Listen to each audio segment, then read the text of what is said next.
दिग्रस उपनिबंधक कार्यालयात पत्रकार नावाखाली सुरू दलालीचे जाळे उघड. सामाजिक कार्यकर्त्याची कठोर तपासणीची मागणी. दिग्रस उपनिबंधक खरेदी विक्री कार्यालय व अर्जनिविस विभागात काही व्यक्ती स्वतःला पत्रकार म्हणून दाखवून उघडपणे दलाली, अवैध वसुली आणि शासकीय कामकाजात थेट हस्तक्षेप करत असल्याचा गंभीर तक्रारी उघड झाल्या असून या विरोधात सामाजिक कार्यकर्ता आणि माहिती अधिकार महासंघाचे जिल्हाध्यक्ष शहबाज मोहम्मद अखिल यांनी जिल्हाधिकारी यवतमाळ तसेच तहसीलदार दिग्रस यांच्याकडे सविस्तर लेखी तक्रार अर्ज दाखल केला आहे. संबंधित विभागात पत्रकार नावाचा गैरवापर करत नागरिकांना गंडा घालणे, सर्टिफाईड कॉपी मिळवताना अधिकृत शुल्कापेक्षा जादा रक्कम आकारणे, काम लवकर करून देण्याच्या नावाखाली पैसे घेणे, कार्यालयातील कर्मचाऱ्यांवर विविध प्रकारचा दबाव आणणे आणि विभागातील शिस्त बिघडविण्याच्या घटना सातत्याने घडत असल्याचे अर्जदारांनी आरोप केले आहेत.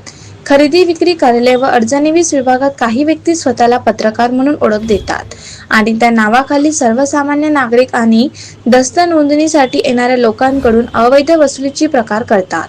अनेकदा हेच लोक दलाली म्हणूनही वापरत असल्याचे दिसून येते.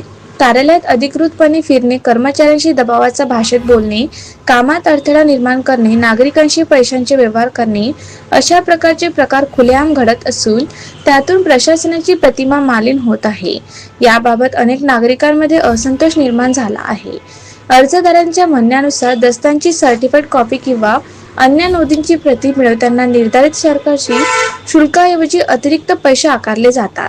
लवकर मिळवून देतो, आमचा माणूस आहे असे सांगून काही व्यक्ती नागरिकांकडून जादा रक्कम घेत असल्याची अनेक तक्रारी आहेत.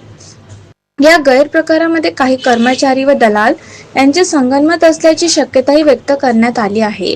अर्जनिविस विभागात तर दलालांचा उच्छाद अधिक असल्याचे सांगण्यात आले असून अनेकदा कामांची सोय करण्याची नावाखाली उघडपणे अवैध रक्कम मागितली जात असल्याचे स्पष्टपणे करण्यात आले आहे. यासाठी मागील 6 महिन्याचे सर्व सीसीटीव्ही फुटेज तपासावे. कोणकोणत्या पत्रकार, दलाल, अनधिकृत व्यक्ती कार्यालयात फिरतात, नागरिकांशी आर्थिक व्यवहार करतात किंवा कार्यालयात अनधिकृत थांबतात याचा तपशिलावर अहवाल तयार करावा, अशा सूक्ष्म तपासणीची मागणी तक्रार अर्जात करून घेण्यात आली आहे. तसेच सर्व ऑपरेटर व वेंडर यांच्या ओळखपत्रांची चौकशी करावी, त्यांची नियुक्ती कोणत्या आदेशाने करण्यात आली, ते अधिकृत आहेत की नाही याचा तपास करून अधिकृतांची यादी जाहीर करावी, अनधिकृत व्यक्तींना विभागात प्रवेश बंद करावा अशी ठोस मागणीही करण्यात आली आहे. सरकारी कार्यालयामध्ये पारदर्शकता यावी म्हणून सर्व अधिकृत शुल्कांची यादी कार्यालयात प्रमुख ठिकाणी फलकाद्वारे लावणे आवश्यक आहे. कर्मचारी, दलाल, बाह्य व्यक्ती यांच्यात संगनमत आढळल्यास शिस्तभंग व फौजदारी कारवाई करण्याची मागणी त्यांनी केली आहे. नागरिकांच्या सुरक्षतेसाठी, पारदर्शकतेसाठी आणि कार्यालयीन शिस्त टिकवण्यासाठी या सर्व अनियमितता तात्काळ थांबवून कठोर व निष्पक्ष तपासणी करणे अत्यावश्यक असल्याचे अर्जदारांनी आपल्या निवेदनात स्पष्ट केले आहे.